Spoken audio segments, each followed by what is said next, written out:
trata de la enfermedad crónica que más comorbilidades tiene, ¿no?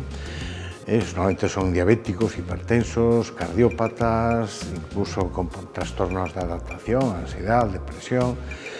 Y es una enfermedad prevenible y es una enfermedad tratable.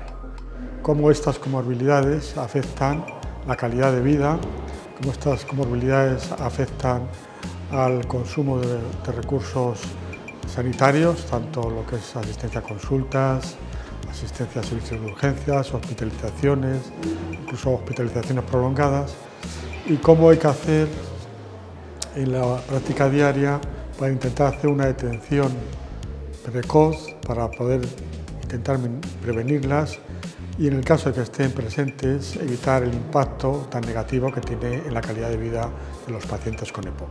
Necesitamos una muy buena coordinación entre los niveles asistenciales, entre atención primaria y servicios, por ejemplo, de patología respiratoria, de neumología. A miña charla versou sobre os procesos asistenciales integrados, fundamentalmente o proceso de EPOC, que é un proceso que permite homoxeneizar e estandarizar a asistencia ao paciente de EPOC en toda a rede sanitaria, no que entendemos que ten que estar tamén incluído a visión sociosanitaria e fundamentalmente a visión do paciente que nos debe guiar hacia as necesidades que os pacientes teñen en relación ao seu proceso asistencial. Y desde luego tenemos que formarnos bien para saber lo que tenemos que hacer y tenemos que formar también a los pacientes.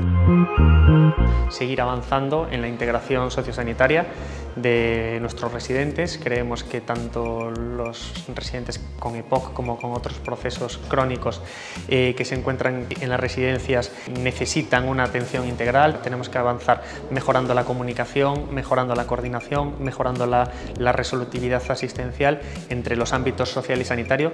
Creemos que estamos en un buen momento para poder avanzar en ese gran proyecto que es crear un nuevo modelo de residencias en los cuales el ámbito social y el ámbito sociosanitario se den la mano, y creemos que, que tanto el EPOC como otras enfermedades que afectan a nuestros usuarios, su manejo y la atención a nuestros usuarios se va a ver mejorada si conseguimos avanzar en estos grandes pilares en el ámbito de la integración sociosanitaria.